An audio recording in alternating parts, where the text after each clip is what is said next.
It was 7 o'clock of a very warm evening in the Seeonee Hills when Father Wolf woke up from his day's rest, scratched himself, yawned, and spread out his paws one after the other to get rid of the sleepy feeling in the tips.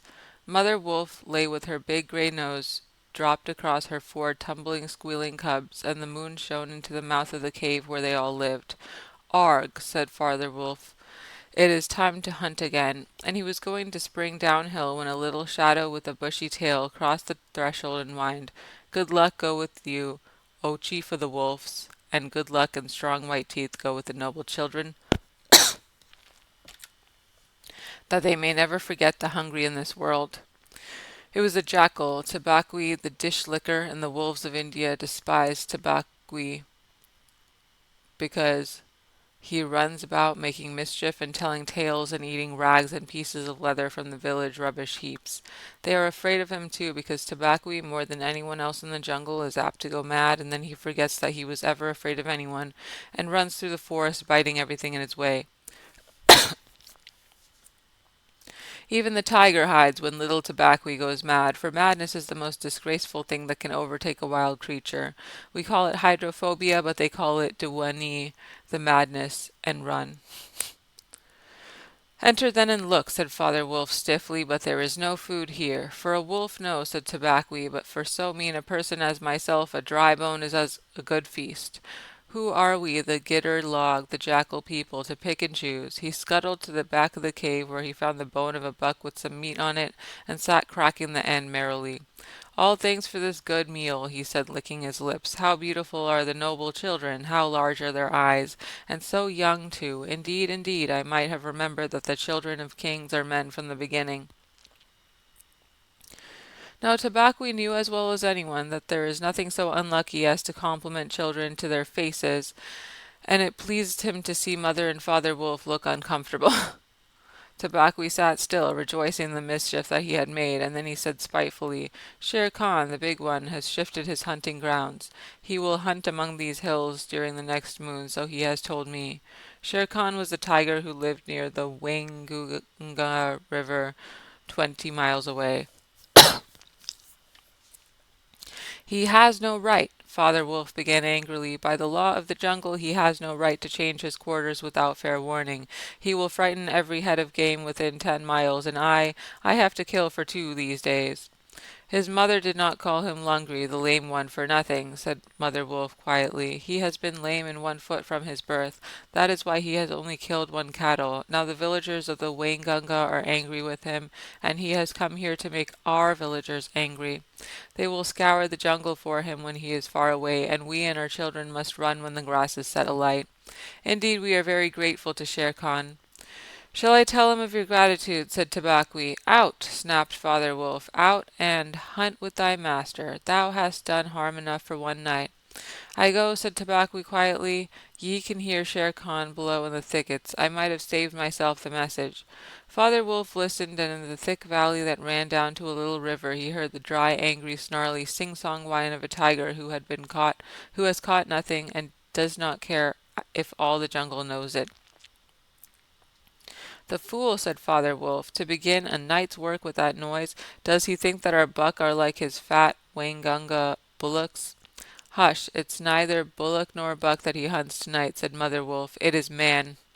The whine had changed to a sort of humming purr that seemed to roll from every quarter of the compass. It was the noise that bewilders woodcutters and gypsies sleeping in the open, and makes them run sometimes into the very mouth of the tiger. "Man," said Father Wolf, showing all his white teeth, "Fog! Are there not enough beetles and frogs in the tanks that he must eat man, and on our ground too? The law of the jungle, which never orders anything without reason, forbids every beast to eat man except when he is killing to show his children how to kill, and then he must hunt outside the hunting grounds of his pack or tribe. The real reason for this is that man-killing means, sooner or later, the arrival of white men on elephants with guns and hundreds of brown men with gongs and rockets and torches. Then everybody in the jungle suffers. The reason the beasts give among themselves is that man is the weakest and most defenseless of all living things, and it is unsportsmanlike to touch him. They say, too, and it is true, that man-eaters become mangy and lose their teeth. The purr grew louder and ended in the full-throated "arg" of the tiger's charge. Then there was a howl, an untigerish howl from Shere Khan. "He has missed," said Mother Wolf. "What is it?" Father Wolf ran out a few paces and heard Shere Khan muttering and mumbling savagely as he tumbled about in the scrub. "The fool has had no more sense than to jump at a woodcutter's campfire, so he has burned his feet," said Father Wolf with a grunt. "Tabaqui is with him." "Something is coming uphill," said Mother Wolf, twitching one ear. "Get ready." The bushes rustled a little in the thicket, and Father Wolf dropped with his haunches under him, ready for his leap. Then if you had been watching you would have seen the most wonderful thing in the world. The wolf checked in mid-spring. He made his bound before he saw what it was he was jumping at, and then he tried to stop himself. The result was that he shot up straight into the air for 4 or 5 feet, landing almost where he left ground. "Man!" he snapped. "A man's cub! Look!" Directly in front of him, holding on by a low branch, stood naked a brown baby who could just walk, as soft and as dimpled a little thing as ever came into a wolf's cave at night. He looked up into Father Wolf's face and laughed. "Is that a man's cub?" said Mother Wolf. "I have never seen one. Bring it here." A wolf accustomed to moving his own cubs can, if necessary, mouth an egg without breaking it. And though Father Wolf's jaws closed right on the child's back, not a tooth even scratched the skin as he laid it down among the cubs. "How little, how naked and how bold," said Mother Wolf softly. The baby was pushing his way between the cubs to get close to the warm hide. "Aye, he is taking his meal with the others, and so this is a man's cub. Now was there ever a wolf that could boast of a man's cub among her children?" "I have heard now and again of such a thing, but never in our pack or in my time," said Father Wolf. "He is altogether without hair, and I could kill him with the touch of my foot. But see, he looks up and is not afraid." The moonlight was blocked out of the mouth of the cave, for Shere Khan's great square head and shoulders were thrust into the entrance. Tabaqui behind him was squeaking, my lord, it went in here!" "Shere Khan does us a great honor," said Father Wolf, but his eyes were very angry. "What does Shere Khan need?" "My quarry, a man's cub went this way," said Shere Khan. "Its parents have run off. Give it to me." Shere Khan had jumped at a woodcutter's campfire, as Father Wolf had said, and was furious from the pain of his burned feet. But Father Wolf knew that the mouth of the cave was too narrow for a tiger to come in by. Even where he was, Shere Khan's shoulders and forepaws were cramped for want of a room, as a man's would be if he tried to fight in a barrel. "The wolves are a free people," said Father Wolf. "They take orders from the head of the pack, and not from any striped cattle killer. The man's cub is ours, to kill if we choose. Ye choose, and ye do not choose. What talk is this of choosing? By the bull that I killed, am I to stand nosing into your dog's den for my fair dues? It is I, Shere Khan, who speak." The tiger's roar filled the cave with thunder. Mother Wolf shook herself clear of the cubs and sprang forward, her eyes like two green moons in the darkness, facing the blazing eyes of Shere Khan. "And it is I, Raksha the demon, who answer. This man's cub is mine, Lungri, mine to me. He shall not be killed. He shall live to run with the pack and to hunt with the pack. And in the end, look you, hunter of little naked cubs, frog eater, fish killer, he shall hunt thee.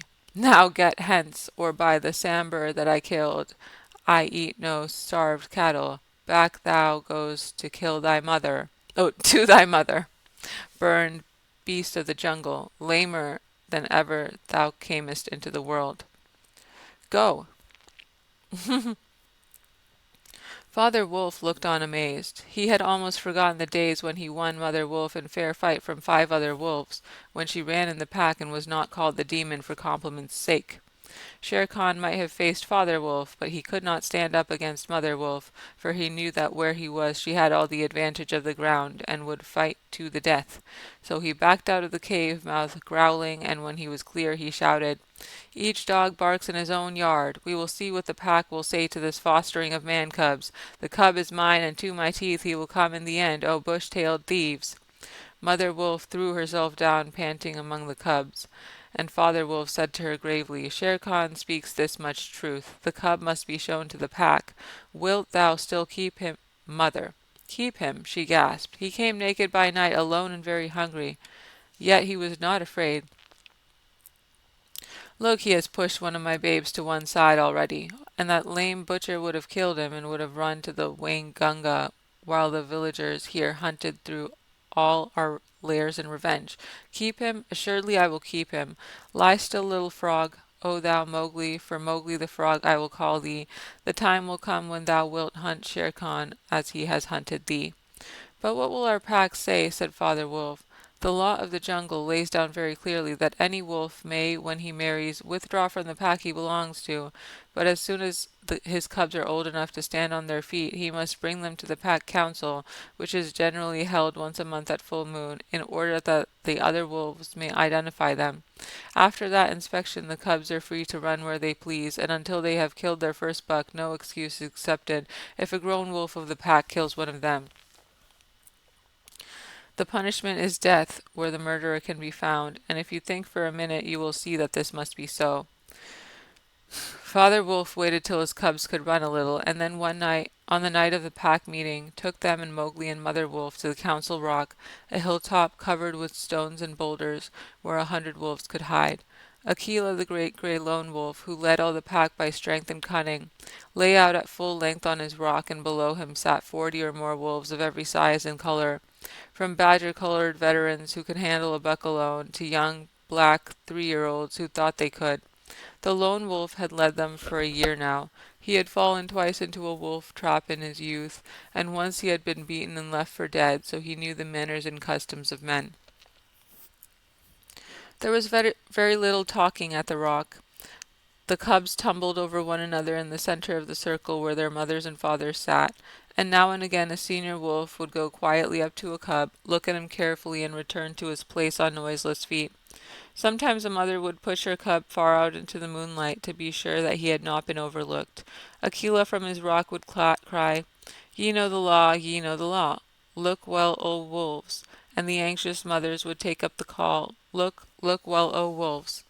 At last, and Mother Wolf's neck bristles lifted as the time came, Father Wolf pushed Mowgli the Frog, as they called him, into the center, where he sat laughing and playing with some pebbles that glistened in the moonlight. Akela never raised his head from his paws, but went on with the monotonous cry, "Look well." A muffled roar came from behind the rocks. The voice of Shere Khan crying, "The cub is mine, give him to me. What have the free people to do with a man's cub?" Akela never even twitched his ears. All he said was, "Look well, O wolves. What have the free people to do with the orders of any to save the free people? Look well." There was a chorus of deep growls, and a young wolf in his 4th year flung back Shere Khan's question to Akela, "What have the free people to do with a man's cub?" Now the law of the jungle lays down that if there is any dispute as to the right of a cub to be accepted by a pack, he must be spoken for by at least 2 members of the pack who are not his father and mother. "Who speaks for this cub?" said Akela. "Among the free people, who speaks?" There was no answer, and Mother Wolf got ready for what she knew would be her last fight if things came to fighting. Then the only other creature who is allowed at the pack council, Baloo, the sleepy brown bear who teaches the wolf cubs the law of the jungle, old Baloo, who can come and go where he pleases because he eats only nuts and roots and honey, rose up on his hindquarters and grunted. "The man's cub, the man's cub?" he said. "I speak for the man's cub. There is no harm in a man's cub. I have no gift of words, but I speak the truth. Let him run with the pack and be entered with the others. I myself will teach him." "We need yet another," said Akela. "Baloo has spoken, and he is our teacher for the young cubs. Who speaks besides Baloo?" A black shadow dropped down into the circle. It was Bagheera, the Black Panther, inky black all over, but with the panther markings showing up in certain lights like the pattern of watered silk. Everybody knew Bagheera, and nobody cared to cross his path, for he was as cunning as Tabaqui, as bold as the wild buffalo, and as reckless as the wounded elephant.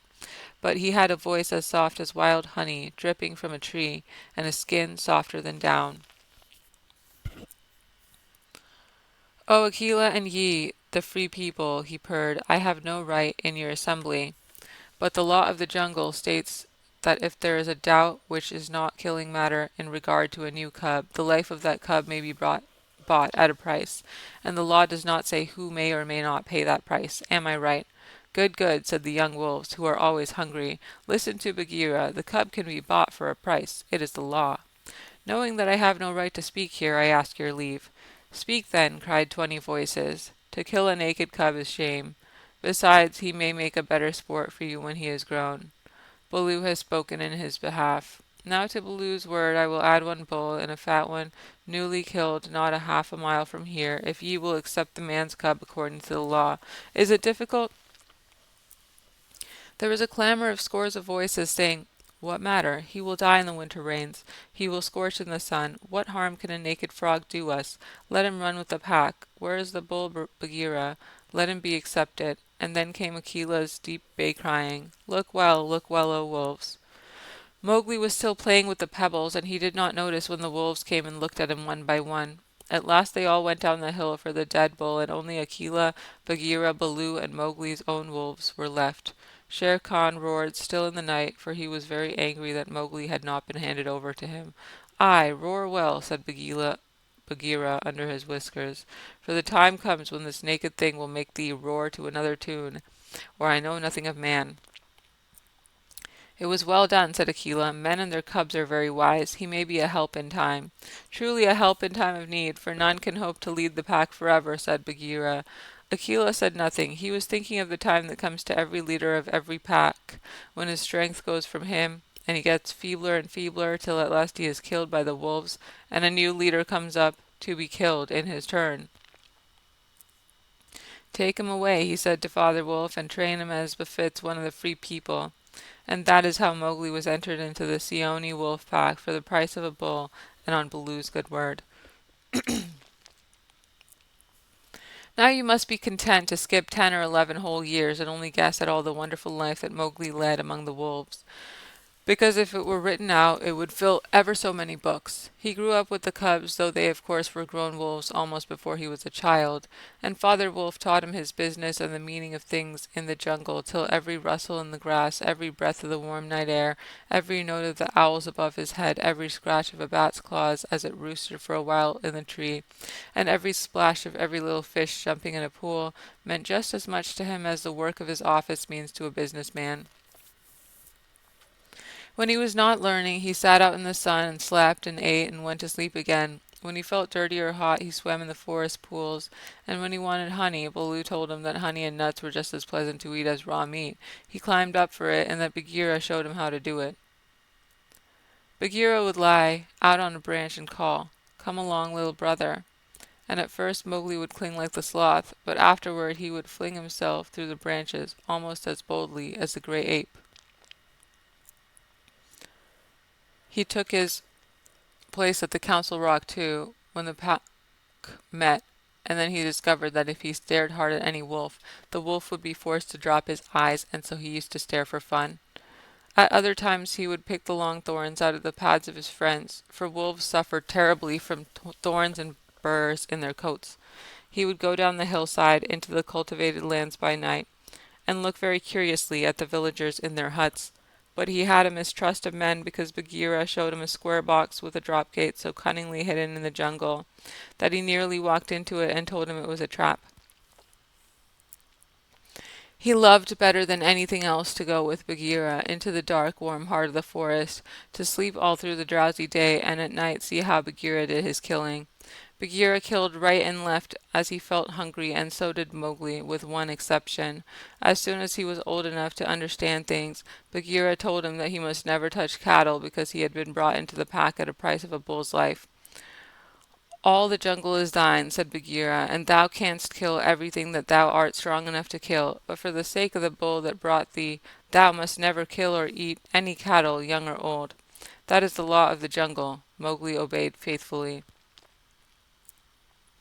And he grew and grew, as strong as a boy must grow, who does not know that he is learning any lessons, and who has nothing in the world to think of except things to eat. Mother Wolf told him once or twice that Shere Khan was not a creature to be trusted, and that some day he must kill Shere Khan. But though a young wolf would have remembered that advice every hour, Mowgli forgot it because he was only a boy, though he would have called himself Wolf if he had been able to speak in any human tongue. Shere Khan was always crossing his path in the jungle, for as Akela grew old and feebler, the lame tiger had come to be great friends with the younger wolves of the pack, who followed him for scraps, a thing Akela would never have allowed if he had dared to push his authority to the proper bounds. Then Shere Khan would flatter them and wonder that such fine young hunters were content to be led by a dying wolf and a man's cub. They tell me, Shere Khan would say, that at council ye dare not look him between the eyes, and the young wolves would growl and bristle. Bagheera, who had eyes and ears everywhere, knew something of this, and once or twice he told Mowgli in so many ways that Shere Khan would kill him some day, and Mowgli would laugh and answer, "I have the pack and I have thee, and Baloo, though he is so lazy, might strike a blow or two for my sake. Why should I be afraid?" It was one very warm day that a new notion came to Bagheera, born of something that he had heard. Perhaps Ikki the Porcupine had told him, but he said to Mowgli when they were deep in the jungle, as the boy lay with his head on Bagheera's beautiful black skin, "Little brother, how often have I told thee that Shere Khan is thy enemy?" "As many times as there are nuts on that palm," said Mowgli, who naturally could not count. "What of it? I am sleepy, Bagheera, and Shere Khan is all long tail and loud talk, like Mao the Peacock. But this is no time for sleeping. Baloo knows it, I know it, the pack know it, and even the foolish, foolish deer know. Tabaqui has told thee too." "Ho, ho," said Mowgli. "Tabaqui came to me not long ago with some rude talk, that I was a naked man's cub and not fit to dig pig nuts, but I caught Tabaqui by the tail and swung him twice against a palm tree to teach him better manners. That was foolishness, for though Tabaqui is a mischief maker, he would have told thee of something that concerned thee closely. Open those eyes, little brother. Shere Khan dares not kill thee in the jungle for fear of those who love thee. But remember, Akela is very old, and soon the day comes when he cannot kill his buck, and then he will be leader no more. Many of the wolves that looked thee over when thou wast brought to the council first are old too, and the young wolves believe, as Shere Khan has taught them, that a man cub has no place with a pack. In a little time thou wilt be a man. "And what is a man that he should not run with his brother?" said Mowgli. "I was born in the jungle, I have obeyed the law of the jungle, and there is no wolf of ours from whose paws I have not pulled a thorn. Surely they are my brothers." Bagheera stretched himself at full length and half shut his eyes. "Little brother," said he, "feel under my jaw." Mowgli put up his strong brown hand, and just under Bagheera's silky chin, where the giant rolling muscles were all hid by the glossy hair, he came upon a little bald spot. "There is no one in the jungle that knows that I, Bagheera, carry that mark, the mark of the collar. And yet, little brother, I was born among men, and it was among men that my mother died, in the cages of the king's palace at Udaipur. It was because of this that I paid the price for thee at the council when thou wast a little naked cub. Yes, I too was born among men. I had never seen the jungle. They fed me behind bars from an iron pan, till one night I felt that I was Bagheera the panther, and no man's plaything, and I broke the silly lock with one blow of my paw and came away. And because I had learned the ways of men, I became more terrible in the jungle than Shere Khan. Is it not so?"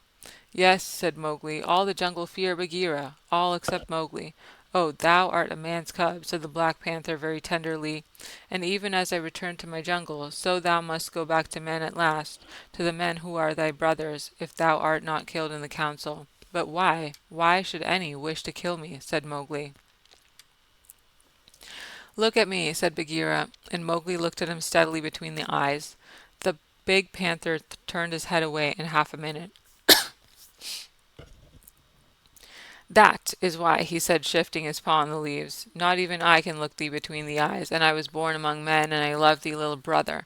The others they hate thee because their eyes cannot meet thine, because thou art wise, because thou hast pulled out thorns from their feet, because thou art a man."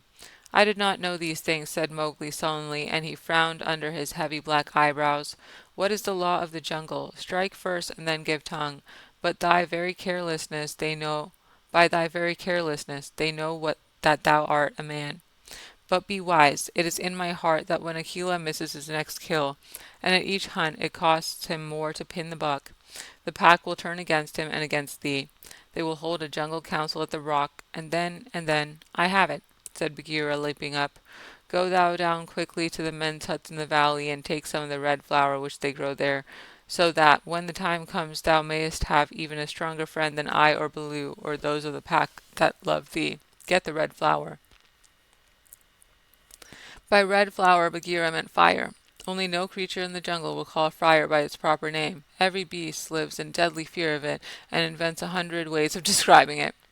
"The red flower," said Mowgli, "that grows outside their huts in the twilight. I will get some." "There speaks the man's cub," said Bagheera proudly. "Remember that it grows in little pots. Get one swiftly and keep it by thee for time of need."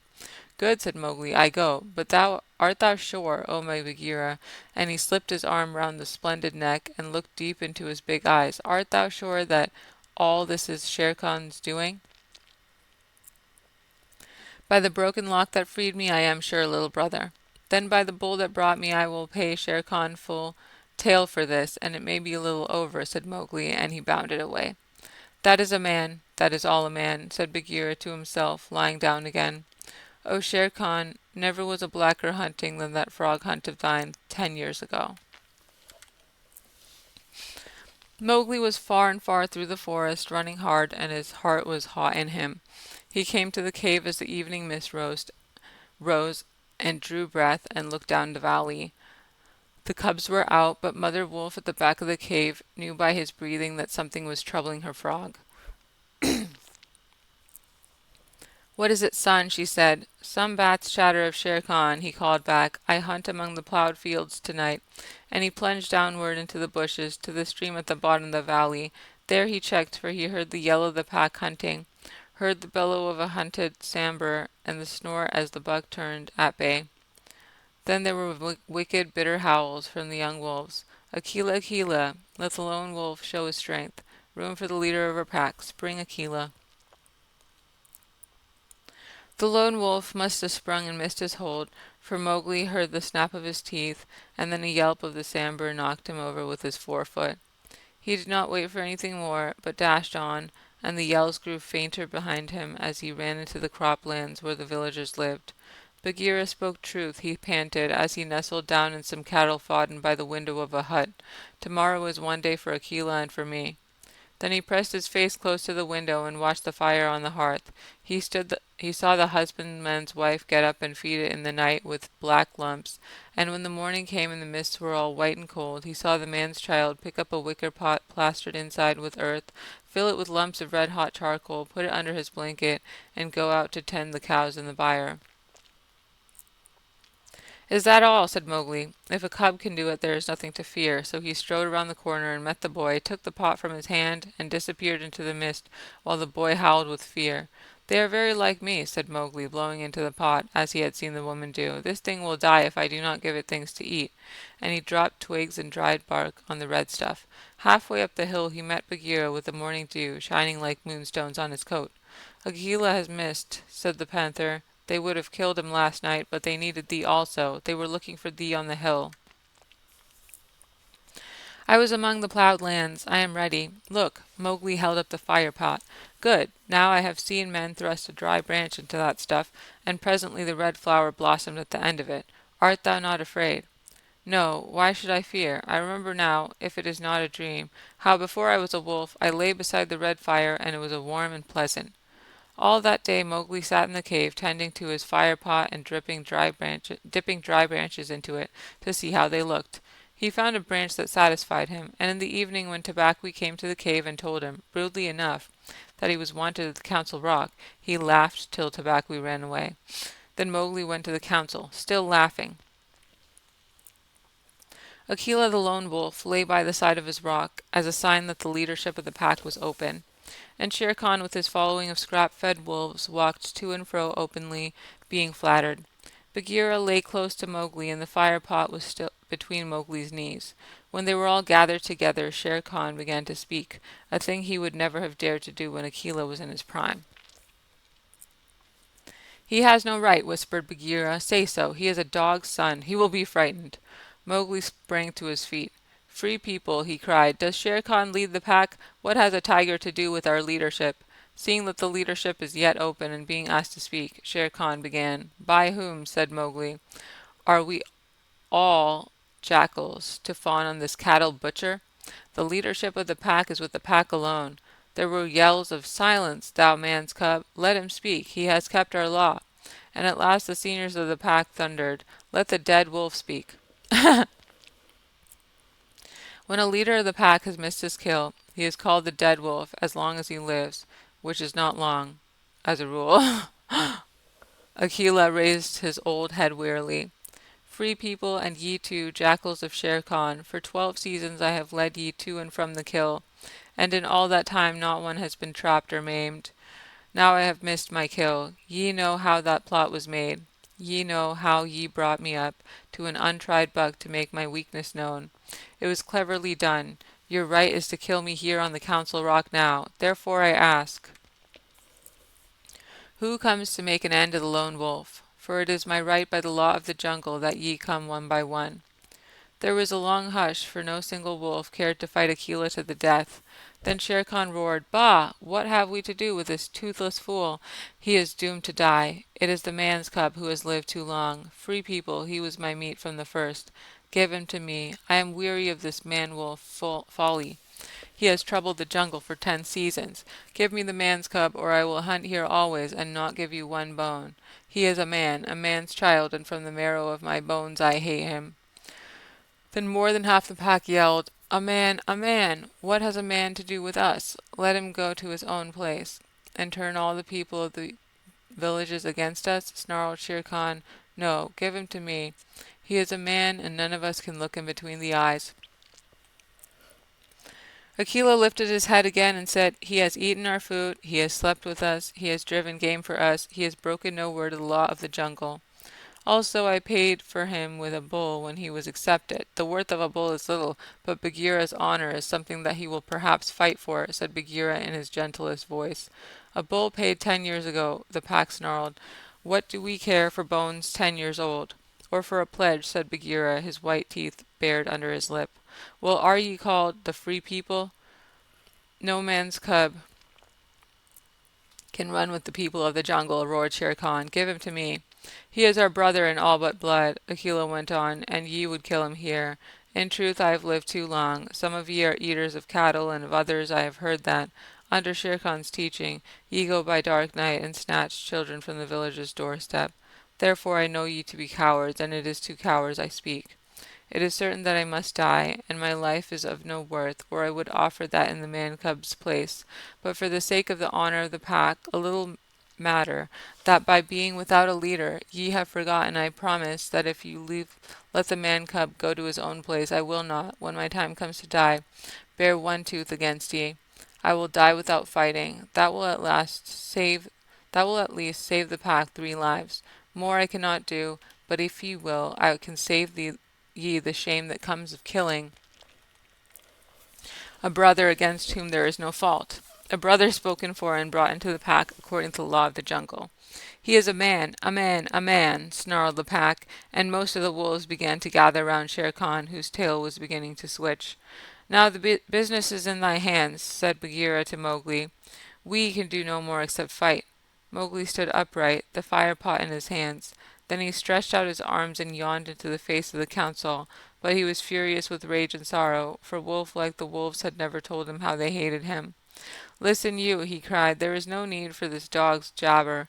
Ye have told me so often tonight that I am a man, though indeed I would have been a wolf with you to my life's end, that I feel your words are true. So I do not call ye my brothers any more, but sag dogs, as a man should. What ye will do and what ye will not do is not yours to say. That matter is with me, and that we may see the matter more plainly, I, the man, have brought here a little of the red flower which ye dogs fear." He flung the fire pot on the ground, and some of the red coals lit a tuft of dry moss that flared up as all the council drew back in terror before the leaping flames. Mowgli thrust his dead branch into the fire till the twigs lit and crackled, and whirled it above his head among the cowering wolves. "Thou art the master," said Bagheera in an undertone. "Save Akela from the death. He was ever thy friend." Akela, the grim old wolf who had never asked for mercy in his life, gave one piteous look at Mowgli as the boy stood all naked, his long black hair tossing over his shoulders in the light of the blazing branch that made the shadows jump and quiver. "Good," said Mowgli, staring around slowly and thrusting out his lower lip. "I see that ye are dogs. I go from you to my own people, if they be my own people. The jungle is shut to me, and I must forget your talk and your companionship. But I will be more merciful than ye are, because I was all but your brother in blood. I promise that when I am a man among men I will not betray ye to men, as ye have betrayed me." He kicked the fire with his foot, and the sparks flew up. There shall be no war between any of us and the pack, but here is a debt to pay before I go." He strode forward to where Shere Khan sat blinking stupidly at the flames, and caught him by the tuft of his chin. Bagheera followed close in case of accidents. "Up, dog!" Mowgli cried. "Up when a man speaks, or I will set that coat ablaze." Shere Khan's ears lay flat back on his head, and he shut his eyes, for the blazing branch was very near. "This cattle killer said he would kill me in the council because he had not killed me when I was a cub. Thus and thus then do we beat dogs when we are men. Stir a whisker, Lungri, and I ram the red flower down thy gullet." He beat Shere Khan over the head with the branch, and the tiger whimpered and whined in an agony of fear. "Pah! Singed jungle cat, go now. But remember when next I come to the Council Rock, as a man should come, it will be with Shere Khan's hide on my head. For the rest, Akela goes free to live as he pleases. Ye will not kill him, because that is not my will, nor do I think that ye will sit here any longer, lolling out your tongues as though ye were somebody's, instead of dogs whom I drive out. Thus, go!" The fire was burning furiously at the end of the branch, and Mowgli struck right and left round the circle, and the wolves ran, howling with the sparks burning their fur. At last there were only Akela, Bagheera, and perhaps 10 wolves that have taken Mowgli's part. Then something began to hurt Mowgli inside him, as he had never been hurt in his life before, and he caught his breath and sobbed, and the tears ran down his face. "What is it? What is it?" he said. "I do not wish to leave the jungle, and I do not know what this is. Am I dying, Bagheera?" "No, little brother, those are only tears such as men use," said Bagheera. "Now I know thou art a man, and a man's cub no longer. The jungle is shut indeed to thee henceforward. Let them fall, Mowgli. They are only tears." So Mowgli sat and cried as though his heart would break, and he had never cried in all his life before. Now he said, "I will go to men, but first I must say farewell to my mother." And he went to the cave where she lived with Father Wolf, and he cried on her coat, while the 4 cubs howled miserably. "Ye will not forget me," said Mowgli. "Never while we can follow a trail," said the cubs. "Come to the foot of the hill when thou art a man, and we will talk to thee, and we will come into the crop lands to play with thee by night." "Come soon," said Father Wolf. "O wise little frog, come again soon, for we be old, thy mother and I." "Come soon," said Mother Wolf, "little naked son of mine, for listen, child of man, I love thee more than I ever loved my cubs." "I will surely come," said Mowgli, "and when I come it will be to lay out Shere Khan's hide upon the Council Rock. Do not forget me. Tell them in the jungle never to forget me." The dawn was beginning to break when Mowgli went down the hillside alone to the crops to meet those mysterious things that are called men. Hunting Song of the Seeonee Pack. As the dawn was breaking, the Sambir belled once, twice, and again, and a doe leaped up, and a doe leaped up from the pond in the wood where the wild deer sup. This I, scouting alone, beheld once, twice, and again. As the dawn was breaking, the Sambir belled once, twice, and again. And a wolf stole back, and a wolf stole back, to carry the word to the waiting pack. And we sought, and we found, and we bayed on his track once, twice, and again. As the dawn was breaking, the wolf pack yelled once, twice, and again. Feet in the jungle that leave no mark, eyes that can see in the dark, tongue give tongue to it, hark, oh hark, once, twice, and again.